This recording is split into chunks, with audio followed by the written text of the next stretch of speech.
We're going to be running a lot of actions, and so it's going to be a really important thing. There's the state, Governor Cuomo is moving forward to do hydraulic fracturing in New York. Hi, I'm Fatima Ali, and today is a very important day for environmentalists across the world.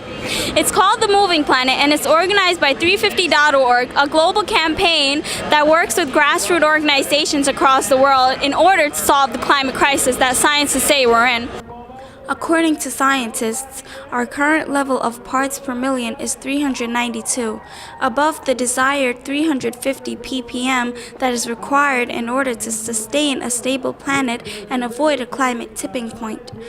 The goal today is to demand government officials to move beyond the use of fossil fuels and switch to sustained renewable power so that we can reach the 350 ppm.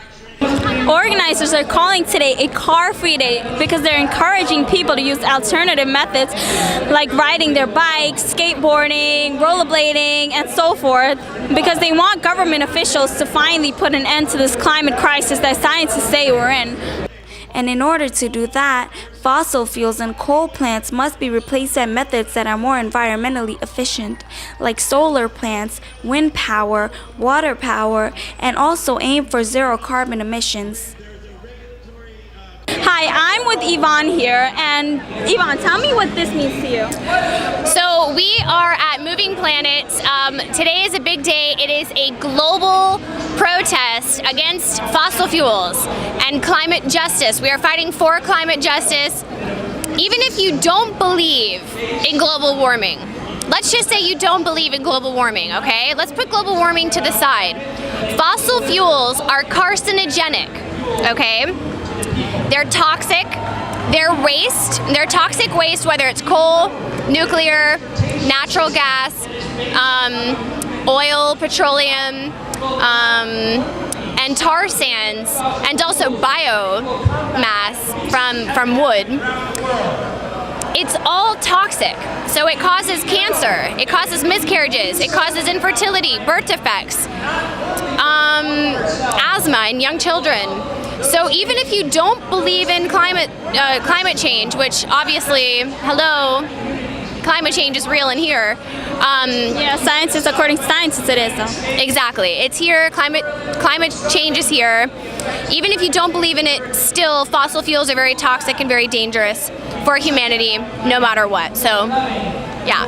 What do you think it will take government officials to finally change their methods?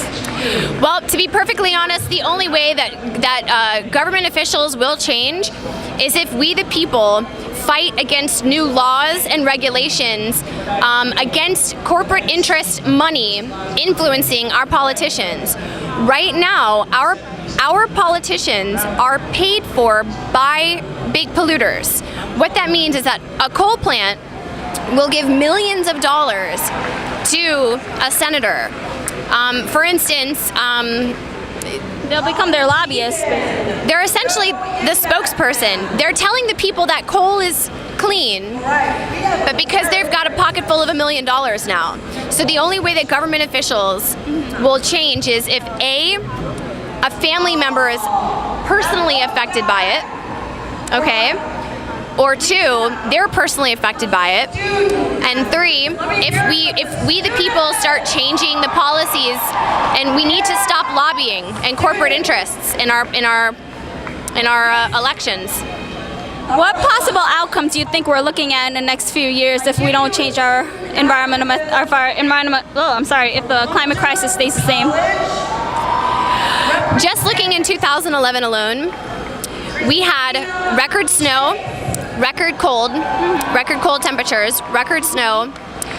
We had record rain, which caused record flood, record tornadoes, and this is just 2011 alone. Record heat, drought, and wildfire, all directly linked to climate change.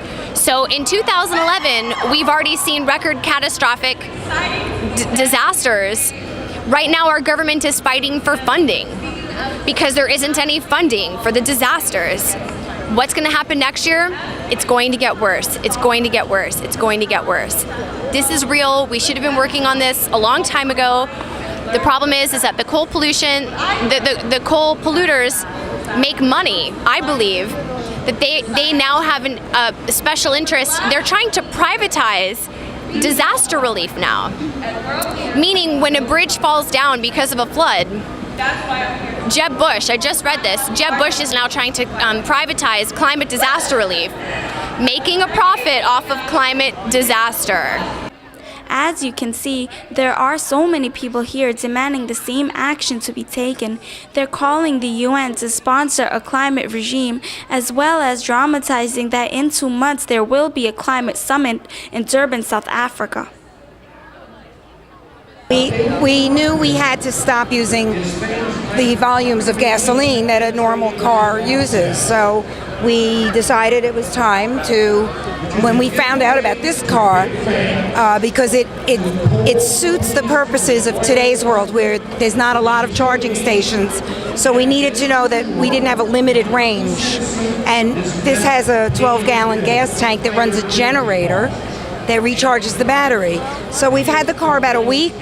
I've driven about 250 miles. I've used 3/10 of a gallon of gas. And I feel pretty good about that. So when we come home after driving for a day of about 40 miles, we plug the car into the outlet, a normal outlet, a regular outlet, and it charges overnight. And it's very, very simple. So it's nothing unusual. Using regular outlet, regular electricity at about $1.50 a night for a charge up. Can't go wrong with that.